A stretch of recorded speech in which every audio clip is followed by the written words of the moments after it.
What happens when a self-made CEO trades his corner office for a greasy apron and uncovers something no spreadsheet ever could? Kellan Foster stood at the back of his black SUV, pulling on a wrinkled gray t-shirt and slipping into a pair of beat-up sneakers. His usual press suit was stuffed into a duffel bag on the floorboard. His assistant had gotten him a fake resume, fake name, and even a burner phone. He looked in the side mirror. His beard was longer than usual, his hair messier, and the thick framed glasses added just enough of a disguise. The restaurant he was stepping into was the 15th location of the 19 he had built from the ground up. It had started as a single burger joint in a strip mall. Now it was a known name in town. He hadn't met the newer staff. These days, district managers handled hiring. He mostly stayed in the HQ, approving budgets and expanding markets. But something had been eating at him for weeks. Sales were fine, but the complaint emails had started piling up. Cold food. Weird service late at night. And then there was the last review that pushed him over the edge. A customer said they saw a worker throw out perfectly good food, while others begged for leftovers. That one stuck with him. So now, Kellan was walking into the kitchen of his own business as Kyle, the new part-time kitchen trainee. "Hey, new guy," someone barked over the sound of sizzling oil and clattering pans. "You're late. Grab an apron." Kellan nodded and tied it around his waist. No one blinked twice. He was just another face in the high-turnover kitchen. The place was chaotic. Two line cooks shouted orders back and forth, one of them wiping sweat from his forehead with the same glove he used on the fryer handle. A girl at the prep station chopped lettuce like she was in a race, her eyes red from either lack of sleep or onions. The floor was greasy. The manager, a man named Reese with a Bluetooth earpiece lodged in one ear, paced the kitchen but never lifted a finger. Kellan kept his head down, learning the system, helping where he could. He didn't want to blow his cover too soon. By break time, he'd already noticed two things that bothered him. First, the walk-in freezer was overstocked with ingredients. Way more than what the sales report suggested. Second, Reese had snapped at the youngest worker, some kid named Eli, for giving a free side of fries to a woman who said she couldn't afford it. "You give away food, you pay for it," Reese had growled. "This ain't a soup kitchen." Kellan had clenched his jaw but said nothing. Later that night, after the doors were locked, Reese barked out, "All right, clean up. Toss everything left in the warmers." Eli hesitated. "Even the wrapped burgers?" he asked. "They're still good." "They've been under the lamp too long," Reese said. Chenky. Kellan watched in silence as Eli carefully set down his rag and started dumping tray after tray of untouched burgers, fries, and chicken into a black trash bag. The smell of perfectly cooked fries made Kellan's stomach turn, not with hunger, but frustration. He walked over to the trash bags and crouched down, pulling one open. The food inside was all wrapped, still hot. He could tell it had barely been sitting out. Eli gave him a look. "Yeah, I know. Reese makes us do this every night. Why not donate it?" Kellan asked, careful to keep his voice low. Eli shrugged, clearly embarrassed. "I tried asking once. Said it was too much work. Guess it's easier to toss it." Kellan stood, his fists clenched. This wasn't just about waste.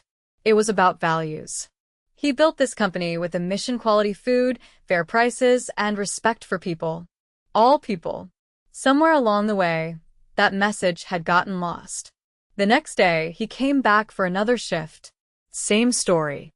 Good food tossed. Reese ignoring any suggestion to do better. But what really got him was what happened after closing. A homeless man tapped on the back door. Didn't say a word, just pointed at the trash bin. Reese opened the door, looked him up and down, and said, "Go dig somewhere else." Then he slammed the door. Kellan felt something twist in his chest.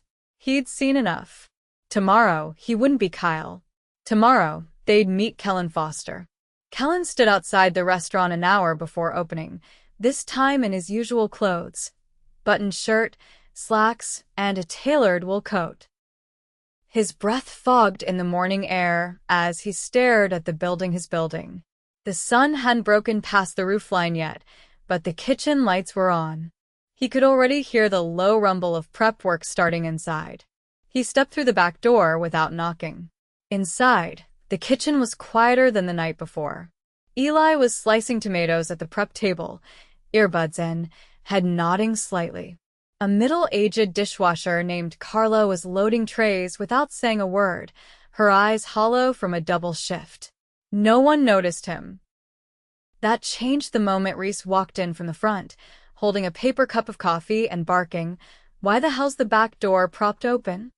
Kellan turned. Reese stopped mid-step. His jaw shifted slightly, then he laughed like he couldn't quite believe what he was seeing.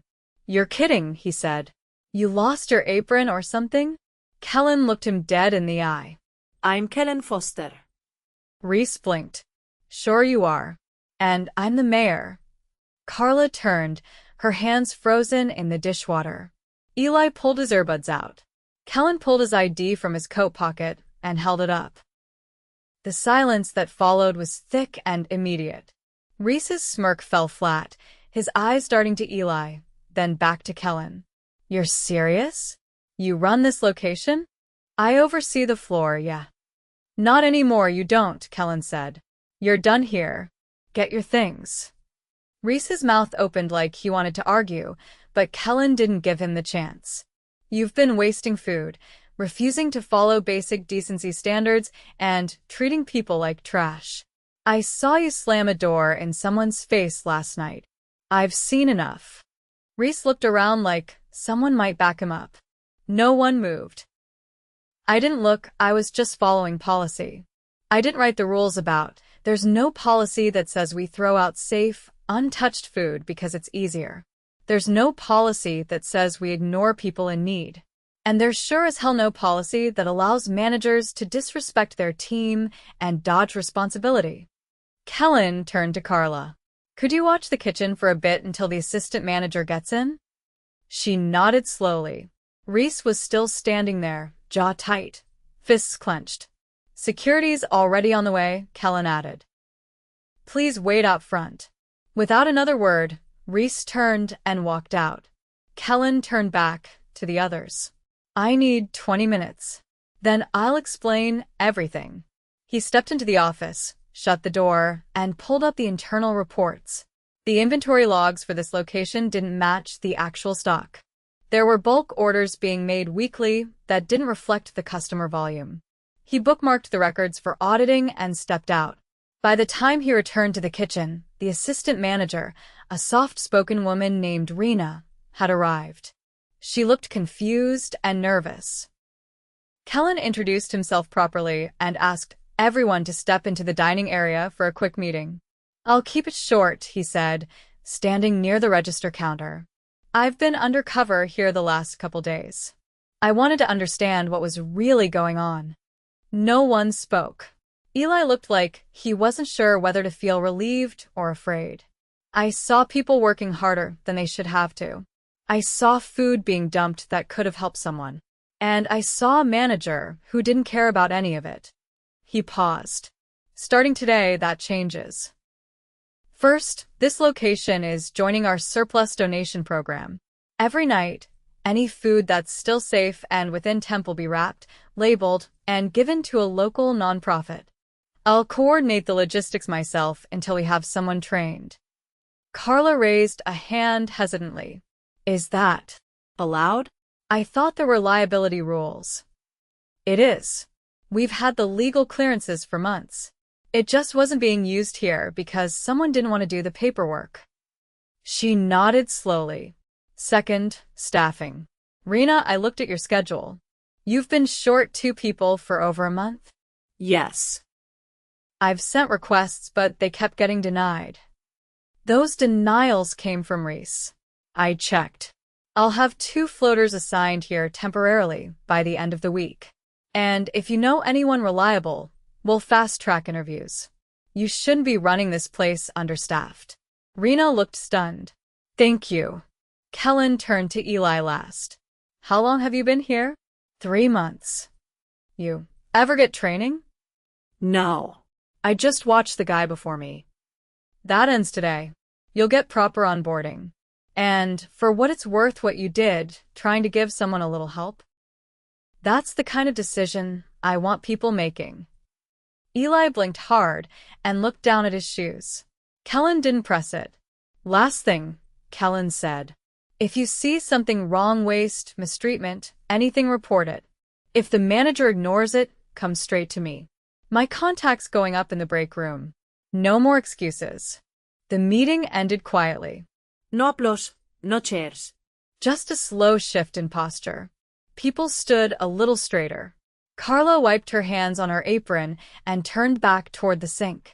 Rena moved to check the prep list. Eli headed for the back, his steps a bit more certain. Kellan stayed behind and walked the floor alone. The restaurant wasn't perfect. It wasn't going to be. But for the first time in a long while, he felt like his feet were on the ground again. He didn't need another quarterly report to tell him what he already knew. He needed to keep showing up. The next 10 days were the most eye-opening Kellan had experienced in years. He didn't return to headquarters. Instead, he kept his coat hung in the back office and rotated between prep, service, and cleanup alongside the staff. He didn't make a show of it. No cameras. No formal announcements. Just a clipboard in his hand, a hairnet on his head, and a quiet commitment to pay attention. Not everyone adjusted easily. Some employees were cautious, unsure how long he planned to keep showing up. Others watched him closely, waiting to see if his promises would stick. On a Thursday afternoon just past the lunch rush, Kellan stood beside Rena at the register, reviewing the new inventory process he'd put in place. She pointed out a discrepancy in the delivery log: 3 cases of buns marked as delivered, but only 2 made it to the shelf. Who signed off on this? Kellan asked. Delivery guy came late. Reese used to just initial whatever they dropped off. Not anymore, Kellan said. Starting now, every delivery gets counted, signed, and photographed. We'll bring back the third-party audit next quarter. As they spoke, a sharp voice cut across the dining area. Do you seriously expect me to sit this close to that? A woman in her 50s stood near the front counter, arms folded tightly across her chest, gesturing toward a young father feeding his toddler 2 booths away. The child had Down syndrome.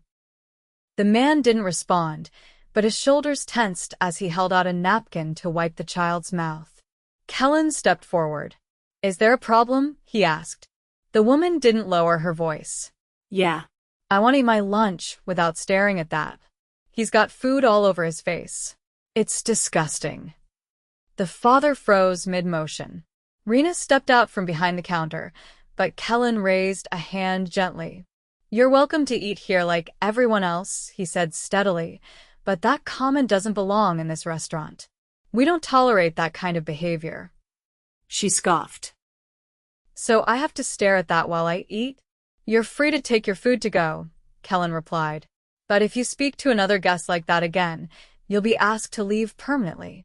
The woman stared at him, then grabbed her tray and stormed out, muttering under her breath. Kellan didn't follow her. He turned to the father. I'm sorry that happened. The man nodded once, silent, but visibly grateful. Kellan returned to the counter, without another word. The rest of the shift passed quietly, the air heavier than usual. No one needed to say anything. That evening, Carla approached him during cleanup. She didn't meet his eyes at first, just wiped down the counter next to him. I've worked in kitchens a long time, she said. Seen plenty of managers look the other way when stuff like that happens. Kellan didn't respond right away. You shouldn't have had to. She nodded once and went back to her station. 2 days later, the assistant manager from another location arrived for a 2-week rotation to help cover the gaps. His name was Mateo. He had a calm presence and a habit of checking every corner of the kitchen before settling in. Within minutes of arriving, he noticed the fry station's grease hadn't been filtered in days. Who's been logging fryer maintenance? He asked. Rena pulled out the clipboard. The logs had been filled in, but the handwriting was identical across multiple shifts. Reese's. Backdated, Matteo muttered. Figures. Kellan pulled him aside. If you see anything else like that, flag it. We're rebuilding from the floor up. During the dinner rush that night, one of the newer hires, a high school senior named Zariah, was working the grill. She was sharp, quiet, and moved with precision, but her hands trembled slightly every time she had to call out an order. Matteo noticed it before Kellan did. After the last ticket cleared, Kellan joined her by the cooler. You've been solid on the line, he said. But you seem tense. Something wrong? Zariah hesitated, then shrugged. Just not used to being watched. By who? She flicked her eyes toward the back door. Reese used to stand behind me the whole shift. Said I was slow. Told me not to talk. Kellan exhaled slowly. You're not slow. You're doing the work right. If you need help, ask. That's what teammates are for. She didn't say anything, but the next day she started calling out orders louder. Midweek, a shipment arrived with dry goods and bulk produce. Kellan had arranged for everything to be labeled with trackable barcodes. Carla helped unpack, scanning each item on a tablet. When she reached the third box of tomatoes, she paused. These are bruised. She turned one over soft spots along the base, mold starting on the underside. That's the second time this week, Matteo said. Same supplier? Kellan nodded. Call it in. We'll reject the box. We used to just keep M, Carla said. Even bad. Not anymore. Rejecting the box meant less for prep that night, which meant longer shifts for the line. No one complained. They worked slower, more carefully, and the food that went out was better for it. By Friday, the rhythm of the place had changed. The back door was kept locked except during deliveries. The floor was mopped twice a day instead of once. Eli had shadowed Matteo for 3 shifts and now handled station swaps without prompting. Rena started training with corporate on inventory systems. Zariah joked while flipping patties. Carla laughed just once when Eli accidentally dropped a whole tray of lettuce, then tried to catch it with his foot. But not everything went smoothly. That Saturday night, during the last hour of service, the kitchen was short one staffer. A new hire, Jamal, hadn't shown up for his second shift. Matteo stepped in to cover the line, but the wait times doubled. One customer grew loud, slamming his tray and demanding a refund. Kellan handled it calmly, but the stress lingered after closing. Kellan stayed late to help wash dishes. As he scrubbed, Carla stacked trays beside him. You're not going to be here forever, right? He looked up. What makes you say that? I've seen it before. Big change, big promises.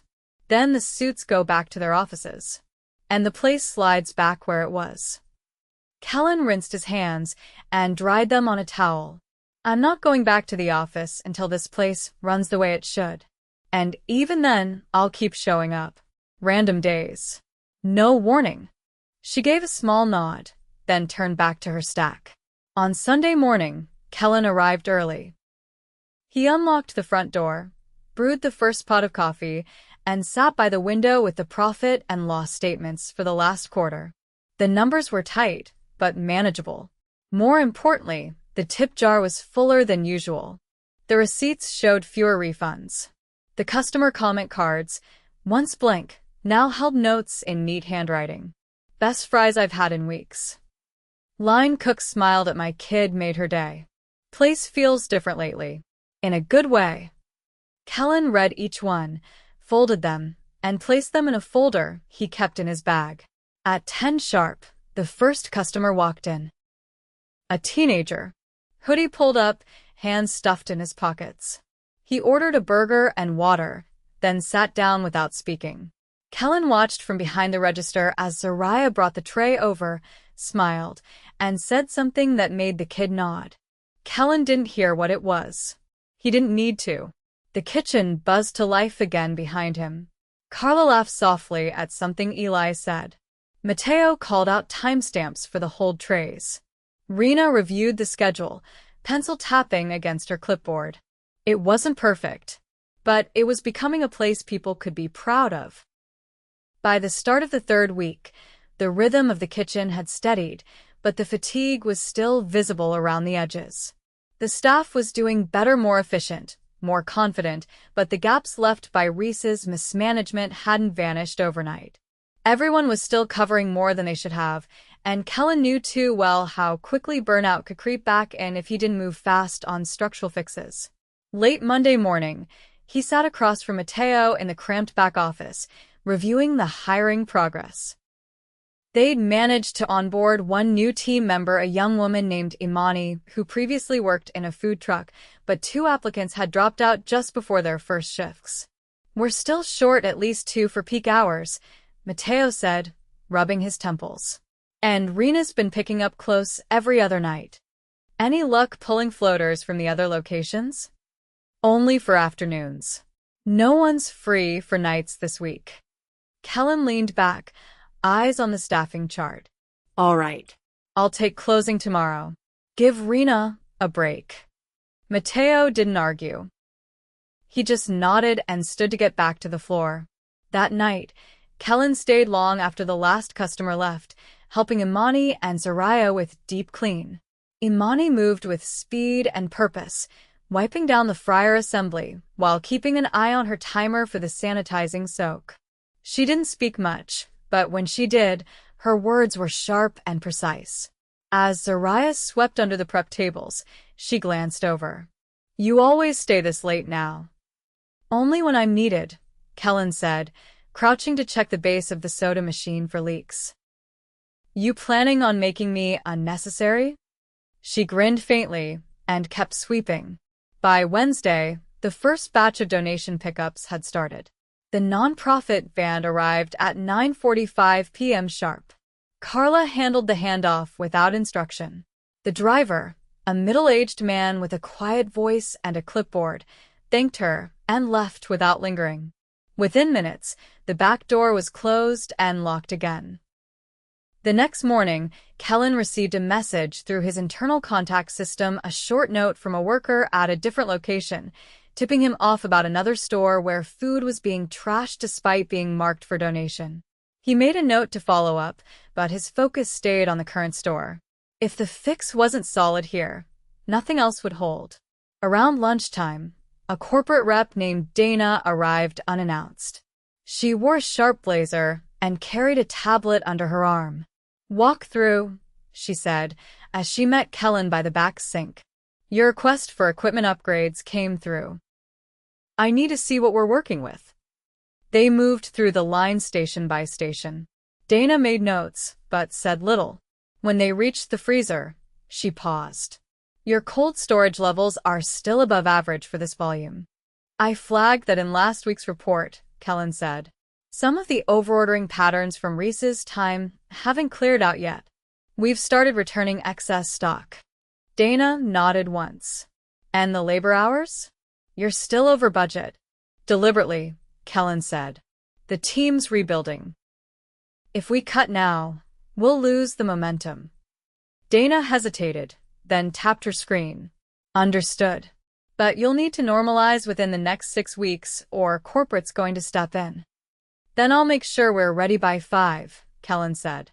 They continued the inspection without issue. Before leaving, Dana paused at the register and looked out at the dining area. "Feels different here," she said. "Cleaner. Quieter." "It's not just the floors," Kellan replied. That night, the rush hit harder than usual. A youth basketball team came in unannounced, followed by a line of regulars. The kitchen fell into controlled chaos. Imani took the grill. Eli ran the front. Zoraya handled expediting. Matteo called out orders with steady pace. But midway through the rush, a tray slipped from Eli's hands. Soda spilled across the counter, soaking the register. The music stopped. Orders paused. I'm sorry, Eli stammered, grabbing napkins. "It's fine," Kellan said quickly, stepping in. "Unplug the terminal." Zoraya, reroute orders to the second register. Eli's hands trembled as he wiped the counter. "Hey," Kellan said gently. "You're all right. Accidents happen. Let's keep moving." The team recovered quickly. The kids got their meals. The spill was cleaned. But after close, Kellan found Eli sitting on the back step, shoulders hunched. "You're not in trouble," Kellan said, taking a seat beside him. "I know," Eli said. "Still feels like I messed everything up." "You didn't. You handled it." Eli stayed quiet for a moment, then asked, "Why are you still here? Like, really?" Kellan took a breath. "Because I forgot what this place was supposed to be. I got too far away. And when I saw how much was broken, I couldn't ignore it." Eli nodded slowly. "You think we'll actually change stuff for good? We already are." Thursday brought the first surprise staff drop-in from corporate.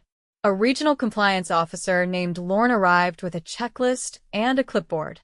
He didn't announce his presence, just started inspecting.